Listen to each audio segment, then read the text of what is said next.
Beliatore railway station থেকে কম বেশি ৬ kilometre দূরত্বেই এই জমিটি। এটি সম্পূর্ণ চাষ জমি। এগ্রিকালচার ফার্ম, গোটারি বা যে কোনো বড় প্রজেক্ট বানানোর জন্য দারুণ উপযুক্ত হবে এই জমিটি। এখানে পেয়ে যাচ্ছেন দারুণ চওড়া পিচ রাস্তা। যে কোনো বড় ট্রাক প্রবেশ করতে কোনো অসুবিধাই নেই। আর লোকেশন খুবই চমৎকার।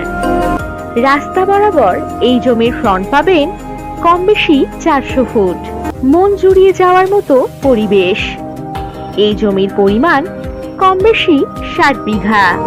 জমির নিকটেই রয়েছে গঙ্গাজলঘাটি বাজার, থানা, প্রাথমিক স্বাস্থ্য কেন্দ্র, bank, school, ATM, bus stand ইত্যাদি। বাঁকুড়া রেলওয়ে স্টেশন পেয়ে যাচ্ছেন কম বেশি ২৬ কিলোমিটার দূরত্বে এবং দুর্গাপুর রেলওয়ে স্টেশন পাচ্ছেন কম বেশি ২১ কিলোমিটার দূরত্বে। আর যে কোনো প্রয়োজনে চটপট হোয়াটসঅ্যাপ করে দিন 9073145145 নম্বরে।